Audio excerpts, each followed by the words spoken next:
अस्सलाम वालेकुम, hello and welcome to sports room. मैं हूं आपका मेजबान नजीबुल हसनैन।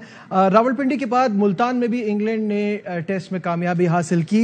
पाकिस्तान 22 साल बाद भी अपने होम ग्राउंड में टेस्ट मैच बचाने में कामयाब ना हो सका और चौथे रोज के खेल में पाकिस्तान की बड़ी बुरी परफॉर्मेंस, एक अनलकी डिसीजन भी रहा पाकिस्तान के लिए, लेकिन ओवरऑल हमारे पास इंग्लैंड का ये जो हाई स्पिरिटेड टीम है और इनका जो जीत का जज्बा है उसके आगे कोई जवाब नहीं। बात करने के लिए हमारे साथ होंगे our sports correspondent Shahid Hashmi साहब और former test cricketer Tauseef Ahmed. तो शाहिद साहब, सबसे पहले तो आपकी तरफ आता हूं, मुझे बताइए कि बहुत बुरा दिन रहा, very disappointing day for Pakistan. Pindi में तो हम हारे ही थे, मुल्तान में भी ये शिकस्त, क्या वजह है?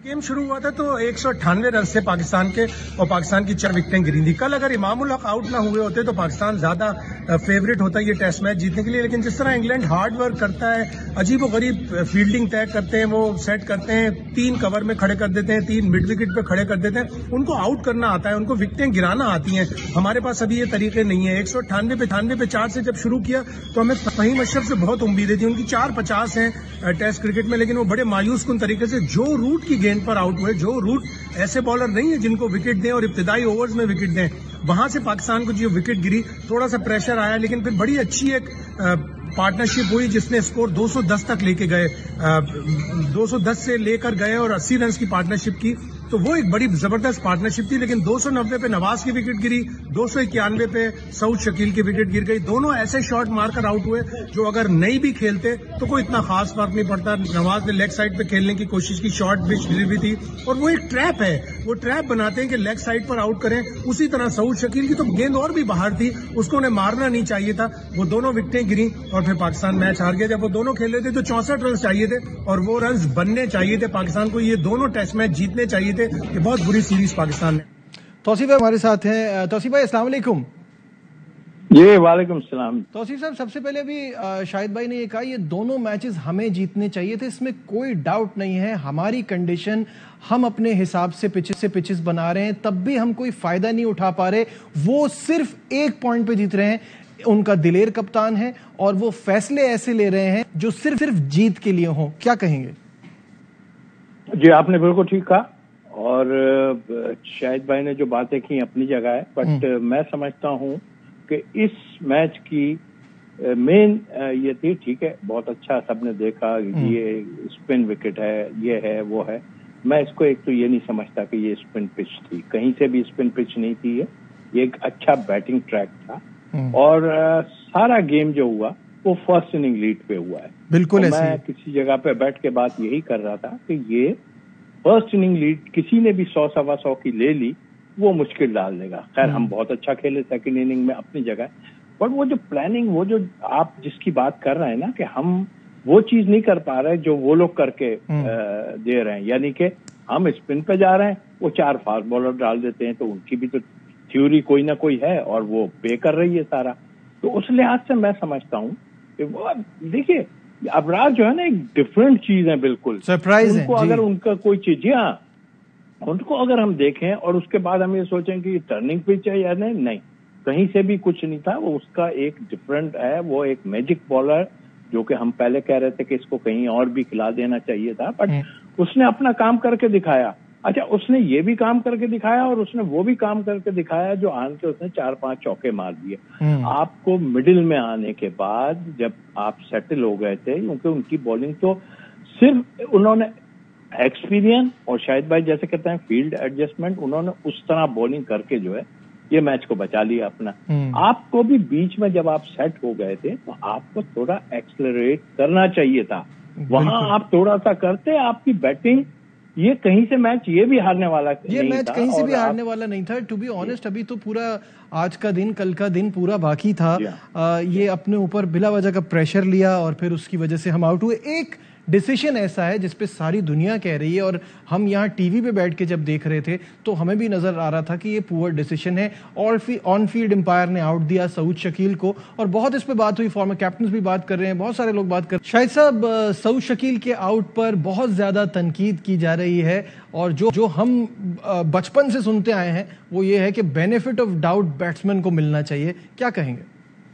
का जो डिसीजन है मुद्दतों याद रखा जाएगा। Umpire Aleem Dar under the ICC rules, जो अंपायर ऑन फील्ड अंपायर होते हैं उन्हें सिग्नल देना पड़ता है, सॉफ्ट सिग्नल, आउट या नॉट आउट। अलीम डार ने सॉफ्ट सिग्नल दिया आउट का। उन्हें लगा कि जैसे ओलीपॉप ने गेंद सही से पकड़ी है, लेकिन वो इतनी दूर से 25-30 मीटर से कैसे देख सकते हैं कि गेंद जमीन से नहीं लगी। लग रहा था कि गेंद जमीन से लगी है, और प्रेस बॉक्स में, कमेंट्री बॉक्स में सब लोगों का पहला रिएक्शन ये था कि ये नॉट आउट है।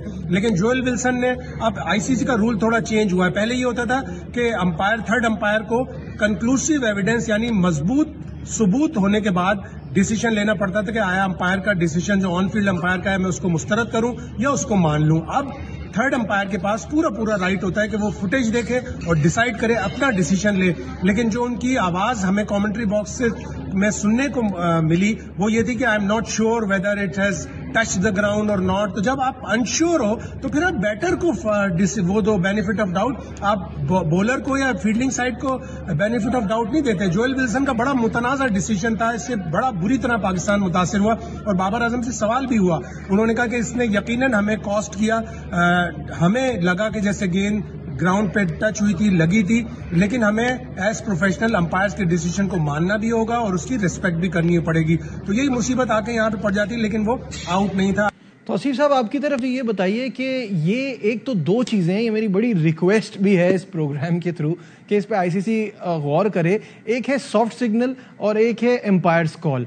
अब इन चीजों को खत्म होने जाना चाहिए। जब मैं यहां से रिव्यू ऊपर थर्ड एम्पायर के पास भेज रहा हूं तो मुझे एम्पायर की कॉल पे भरोसा नहीं है, तभी भेज रहा हूं, और फिर आप वापस एम्पायर्स कॉल पर आ जाते हैं। और फिर अब इतनी दूर अलीम डार इस वक्त कैसे उस पोजीशन में थे कि वो सही सिग्नल बता देते, सही देख के बता देते। तो सॉफ्ट सिग्नल, आउट, ये दोनों चीजें खत्म होनी चाहिए। टेक्नोलॉजी को पूरा इस्तेमाल करना चाहिए। क्या कहेंगे?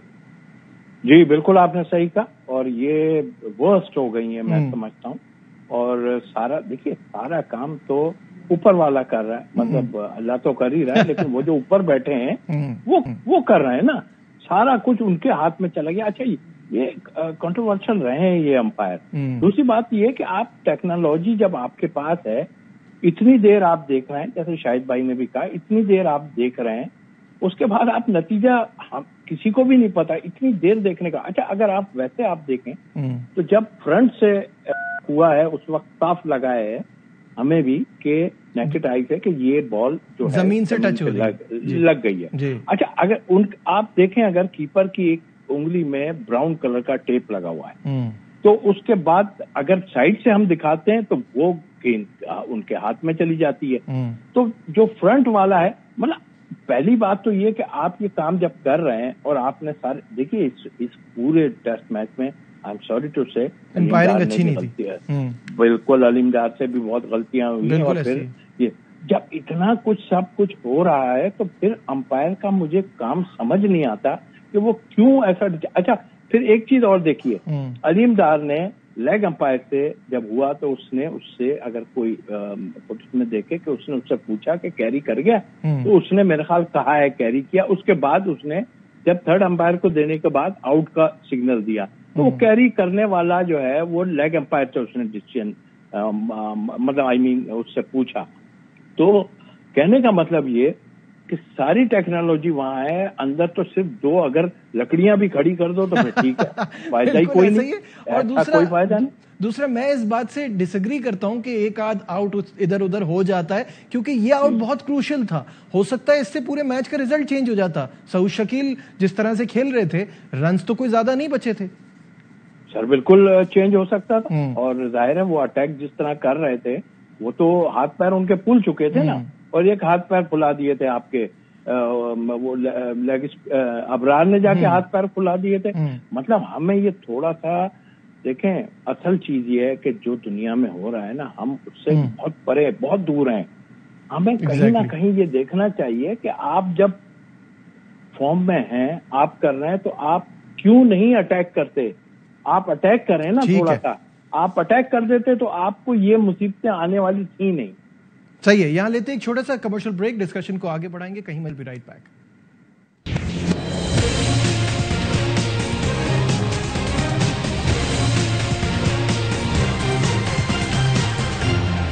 इस वक्त हालत कुछ ऐसी है, हम टेस्ट क्रिकेट तो स्पेशली बहुत ही ख़राब खेल रहे हैं और घर में इतनी बुरी परफॉर्मेंस। शाहिद साहब हमारे साथ हैं। शाहिद साहब बताइए कि आगे टेस्ट में अब क्या हिकमत अमली होगी?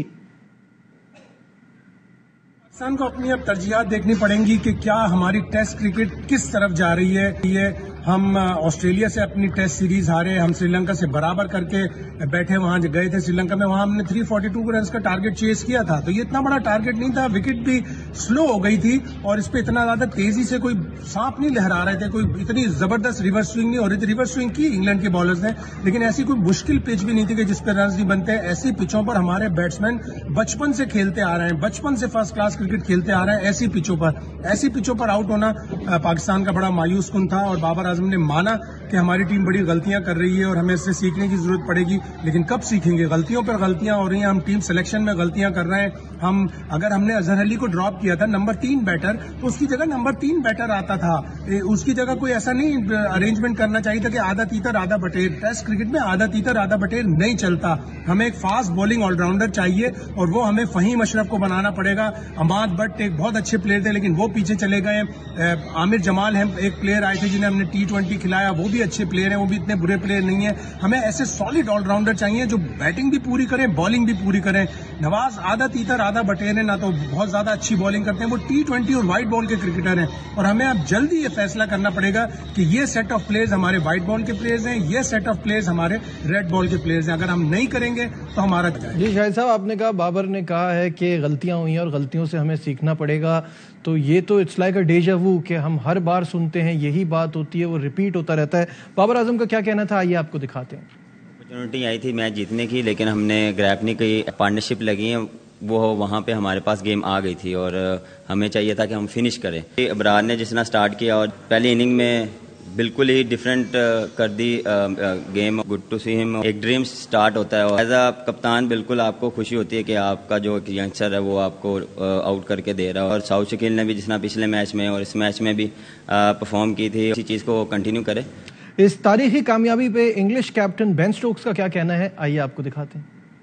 Decision, the longer the third umpire takes to look at those decisions is when you start thinking that it might get overturned. You see a lot of those decisions and those type of catches in cricket went our way, but I've been involved in a few decisions where stuff like that's gone against us, but you can't change it. जी हाँ, series है 2-0 और कराची का आखिरी test match है और इसमें उम्मीद करता हूं, जैसे बाबर आजम कहते हैं कि गलतियों से सीखेंगे, तो एक्चुअली सीखें और पाकिस्तान टीम कुछ अच्छा करे।